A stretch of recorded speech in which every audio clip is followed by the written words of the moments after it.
토니 아벨라 상원 의원이 오늘 헌츠포인트 수산시장에 수산물 표기에 대한 실태를 직접 확인했습니다. 아시안 인턴십 프로젝트에 참여했던 학생들은 일본군 위안부에 참혹했던 과거를 되새기며 올바른 역사관을 배웠습니다.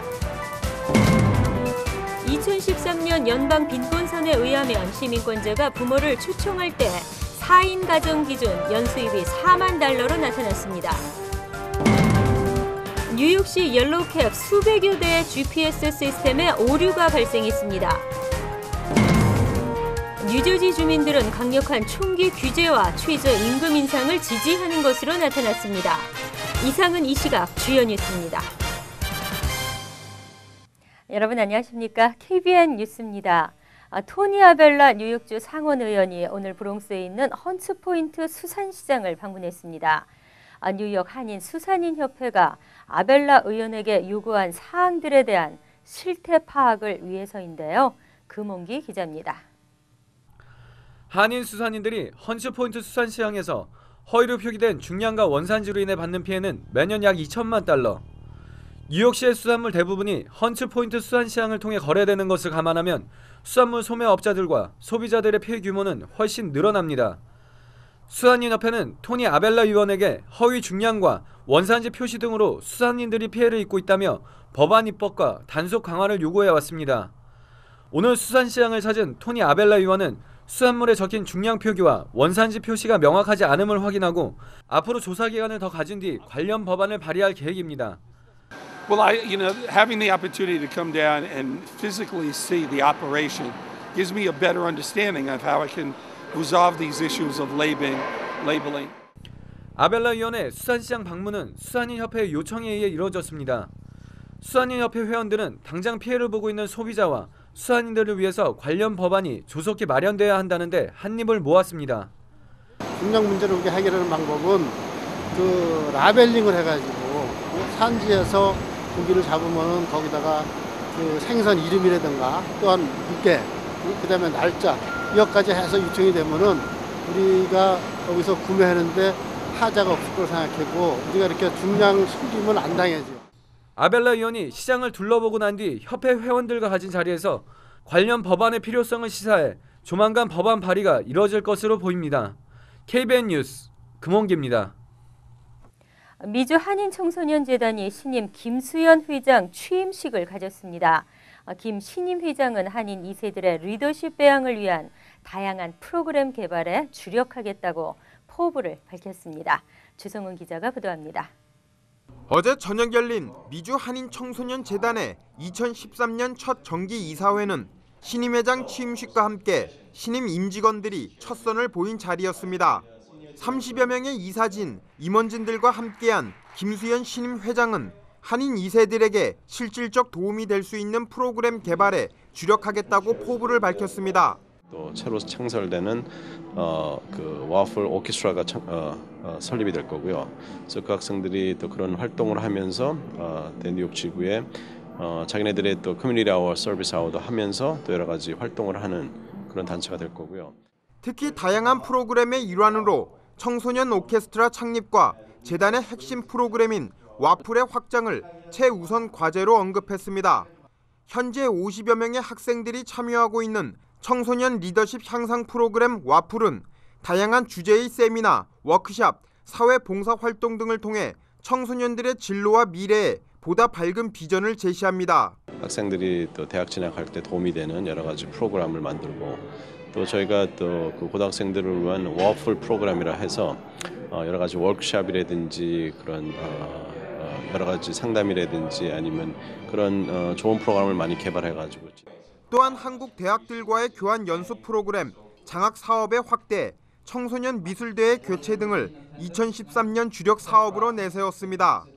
다음 주엔 새해 첫 행사로 의사 진로를 꿈꾸는 청소년들을 위한 퀸즈 지역 병원 관계자 초청 포럼을 개최할 예정입니다. 한편 이날 행사에서 미주 한인청소년재단은 지난 2년간 재단을 이끌어온 임직원들에게 감사패를 수여하고 새해 힘찬 출발을 다짐했습니다. KBN 뉴스 주성훈입니다. 지난해 10월부터 퀸즈버러 커뮤니티 칼리지의 커퍼버그 홀로코스트 센터와 시민 참여센터가 공동으로 아시안 인턴십 프로젝트를 진행했습니다. 9명의 타민족 학생들이 참여했는데요. 인턴십을 통해 일본군 위안부의 실체를 조사했던 학생들은 위안부 할머니들의 참혹했던 현실이 믿기지 않을 만큼 충격적이라고 말했습니다. 금홍기 기자가 취재했습니다. 어제 홀로코스터 센터에서는 인턴십에 참여한 학생들이 일본군 위안부 문제와 강제 징병 피해자 등에 대해 조사한 내용들에 대한 자신의 의견을 발표하는 시간을 가졌습니다. 이번 인턴십에서 학생들은 한국의 위안부 할머니들과 화상 인터뷰를 통해 할머니들의 참혹했던 당시 상황을 들을 수 있었습니다. 학생들은 위안부 할머니들과의 인터뷰를 통해 힘든 일을 감당할 수 없는 어린 나이에 강제로 끌려가 일본군의 성노예 생활을 했다는 것을 전해 듣고 믿을 수 없을 만큼 충격적이었다고 입을 모았습니다. 또 학생들은 일본군의 만행으로 피해를 입은 위안부 할머니들에게 반드시 사죄해야 한다고 목소리를 높였습니다. She really wants is just an apology from Japan. She doesn't want anything. She doesn't want money. She doesn't want anything like that. All she wants is just to hear them take full responsibility and just to apologize. And just to hear that she's in her older years and she still hasn't gotten this apology is very sad to hear. 시민참여센터와 홀로코스터 센터가 공동으로 진행한 이번 인턴십은 미국의 대학생들에게 동양의 올바른 역사관을 심어주는데 큰 일조를 했습니다. 시민참여센터와 홀로코스터 센터는 2기 인턴십 학생들을 모집하고 일본군 위안부와 동아시아 전쟁 피해자들을 찾는 것에 초점을 맞춰 나갈 계획입니다. 위안부 문제는 동양에서 일어난 사건입니다. 아직 서구에서 처음으로 이런 비극적인 역사가 이 서구에 알려지는 그런 첫 시작이라고 볼 수 있습니다.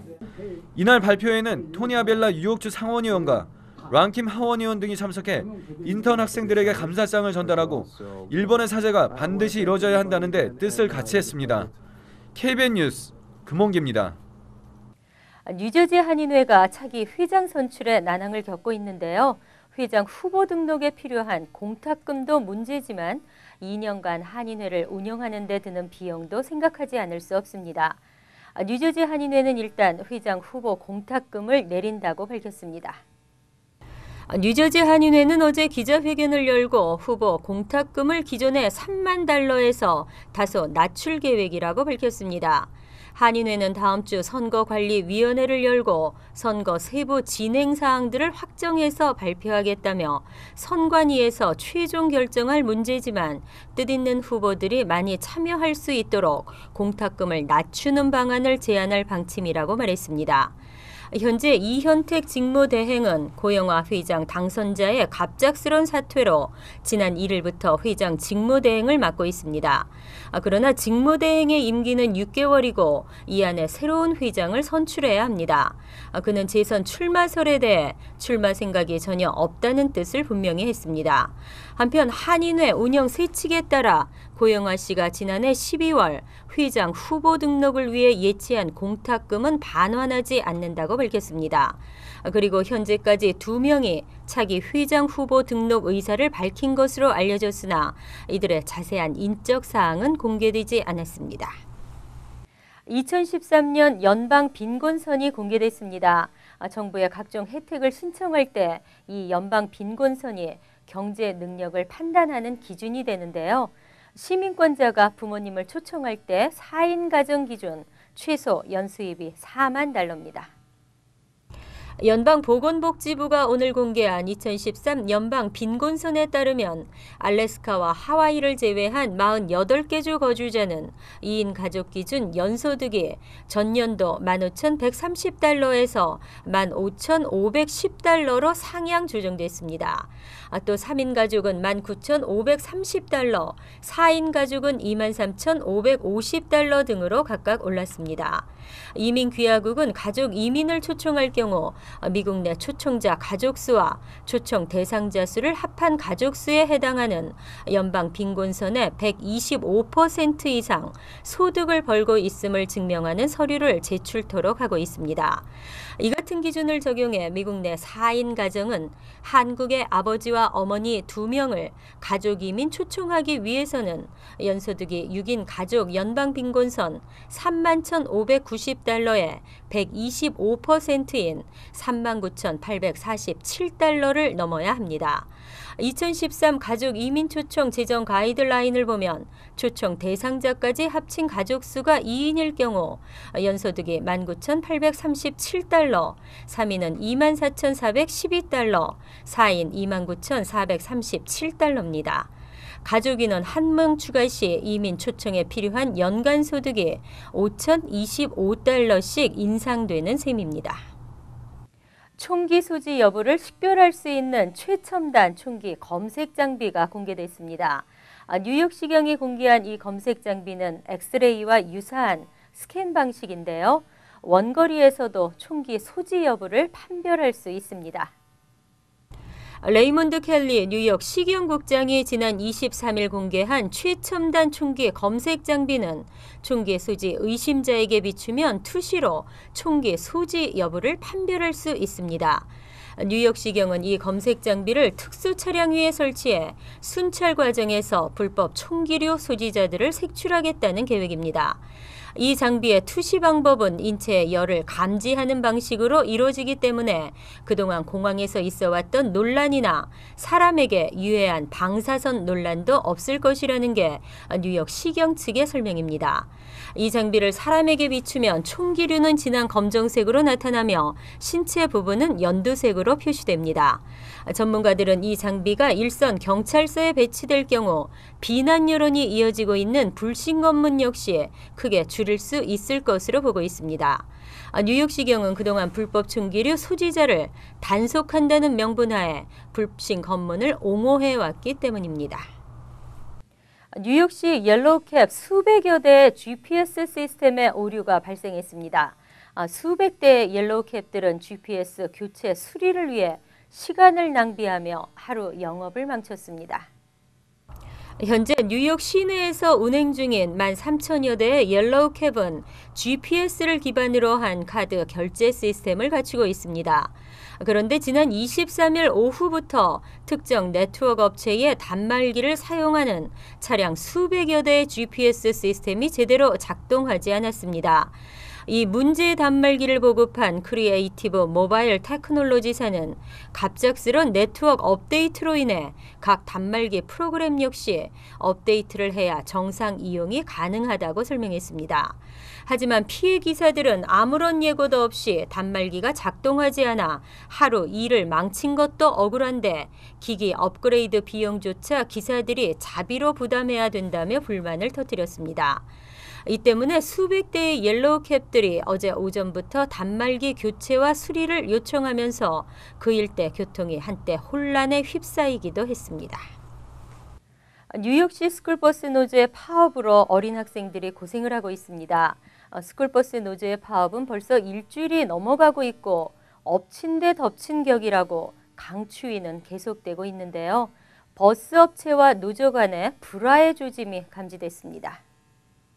브롱스와 브루클린에 차고지가 있는 스쿨버스사 릴라이언트 트랜스포테이션은 최근 스쿨버스 노조 파업으로 차량 운행을 할 수 없게 되자 노조원들을 대체할 인력을 모집할 계획이었습니다. 노조원들이 불법 파업으로 회사에 큰 손실을 입혔다는 것이 이유입니다. 그러나 지난 23일 오전 이 회사 차량 11대의 바퀴가 크게 손상된 것이 발견됐으며 경찰 당국은 이에 대해 현재 수사를 벌이고 있습니다. 마이클 블룸버그 뉴욕시장은 누구나 파업할 자유는 있지만 누군가의 재산을 파손할 권리는 없다며 노조 측이 이번 일을 저질렀을 것으로 규정했습니다. 그는 이어 노조 측이 시정부와 대화를 요청하고 있지만 우리는 물러설 수 없다고 덧붙였습니다. 하지만 노조 측은 이번 일에 대해 언급을 피했습니다. 한편 연방노동관계위원회는 이번 파업의 불법 여부를 결정하기 위해 지난 22일 미팅을 가졌으며 이에 대해 시정부와 노조 측에 의견서를 전할 계획입니다. 하지만 아직까지 위원회가 어떤 결정을 내릴지는 알려지지 않았습니다. 총기 규제 여론이 거세지고 있는 가운데 뉴저지 주민들은 강력한 총기 규제가 이루어지기를 바라는 것으로 나타났습니다. 이와 함께 최저임금 인상에도 대다수가 찬성 의사를 표했습니다. 뉴저지 주민 절대 다수가 총기 규제 강화 법안과 관련해 58%가 지지 입장을, 29%가 현 규제 수준 유지 입장을, 그리고 8%만이 감소 입장을 밝혔습니다. 특히 총기를 갖고 있는 주택 소유주도 30%가 보다 엄격한 총기 규제 법안이 필요하다는 입장을 밝힌 것으로 퀴니피액 대학의 전화 설문조사에서 나타났습니다. 그리고 교내 총기 사건과 같은 유사 사건을 방지하기 위해서는 응답자의 31%가 공격적인 무기를 교내에 반입하지 못하도록 하는 규정의 시행을 원했으며 20%는 교내 경찰 배치를 원하는 것으로 나타났습니다. 이 설문조사의 표본 오차 한계는 플러스 마이너스 2.4%입니다. 이와 함께 오는 28일 주지사 서명 절차를 남겨놓고 있는 최저임금 인상 법안에 대해서는 무려 82%가 지지했으며 반대는 16%였습니다. 한편 최저임금 인상 법안은 크리스티 주지사가 거부권 행사 입장을 밝혀 주의회의 대응이 주목되고 있으며 주의회는 이 법안을 반드시 통과시키겠다는 입장입니다. 이어서 LA 지역 한인사회 소식입니다.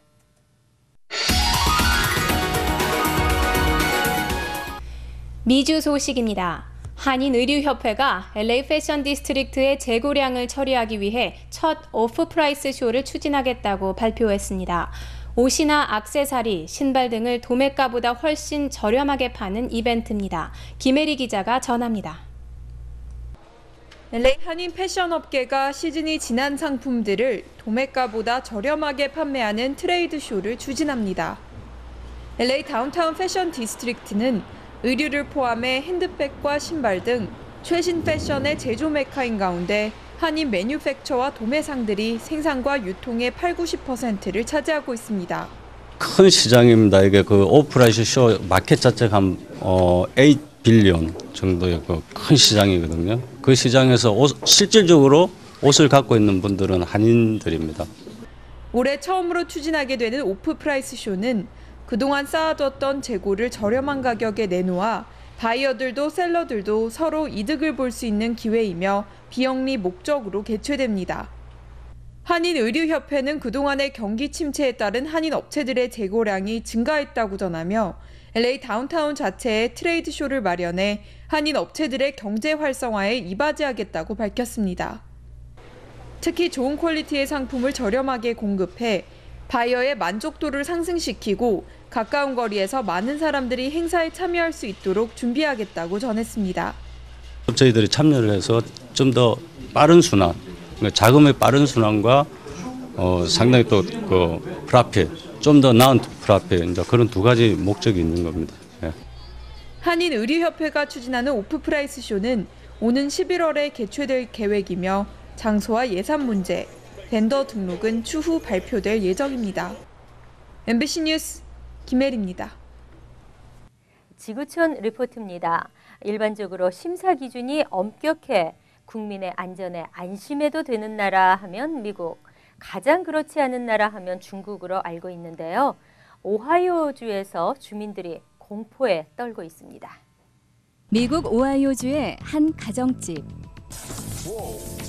얼마 전 수돗물을 틀어놓은 채 양초를 켰다 싱크대가 폭발하는 사고가 일어났습니다. Oh, I was so scared. It just was a huge explosion. The entire sink up to the ceiling. 수도꼭지에 불을 갖다 대자 불이 꺼지기는커녕 오히려 활활 타오르고 잔에 담아봤더니 마치 탄산음료처럼 거품이 일어납니다. We're putting our kids in the bathtub every night of this explodable water. 원인은 수도관에 스며든 메탄가스.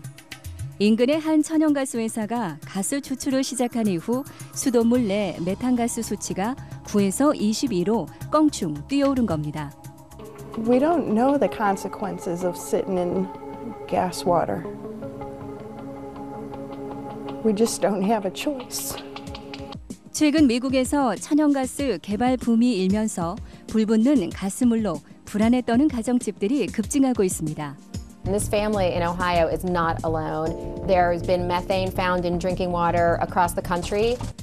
불안한 주민들은 매번 생수를 사서 요리나 샤워를 하고 건강 이상을 호소하고 있습니다. I've been to the doctor with earaches. I mean, the fumes in the house are just, which you know you hear and you can smell. The fumes are so bad. Under 5 minutes, because if you're in the shower longer than that, you do get a dizzy, lightheaded feeling. 천연가스 개발이 불러온 식수원 오염으로 주민들이 공포에 떨고 있습니다. 간추린 소식입니다. 연방국무부는 지난 2004년 미국에서 북한 인권법이 제정된 이래 2012년까지 미국에 입국한 북한 국적의 난민자는 모두 149명인 것으로 집계했습니다.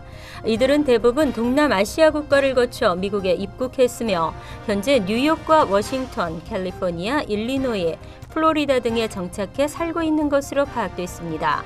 하지만 탈북자 단체들은 미국 내 북한 난민자 수를 300에서 400명으로 추산하고 있습니다. 상록화원 한인경제인 50여 명이 어제 상록화원 운영권 반환을 요구하는 대규모 시위를 펼쳤습니다. 박미래 위원장은 그린썸은 회비를 2배나 올리면서도 타인종을 대거 끌어들이고 있다며 이번 사태를 여론화시킨다는 계획입니다. 그린썸 측은 상록화원 회원들에게 우선적으로 경작지를 대여해주고 있어 아무 문제가 없다는 입장입니다. 51세 한인 김모 씨가 지난해 11월 10세 남자아이를 성추행한 혐의로 경찰에 체포됐습니다. 김 씨는 지난 6월에도 또 다른 11세 남자아이를 성추행한 혐의를 받고 있습니다. 검찰은 성추행 피해 아동의 보호를 위해 구체적인 신원과 김 씨와의 관계를 공개하지 않고 있지만 사건이 발생한 장소가 퀸즈 플러싱이며 피해자가 최소 2명이라고 밝혔습니다. 허리케인 샌디로 침수됐던 미드타운 터널의 전기 시스템 수리로 내일 오전 2시부터 28일 오전 5시까지 퀸즈 방향 미드타운 터널 차도 1개가 폐쇄됩니다. 맨해튼에서 퀸즈 방향은 34가와 23 애비뉴 사이 길을 이용해 터널에 진입할 수 있으며 퀸즈에서 맨해튼 방향은 37가 업타운 출구를 이용해 이 애비뉴로 내려가면 됩니다. 환율과 증권 소식입니다.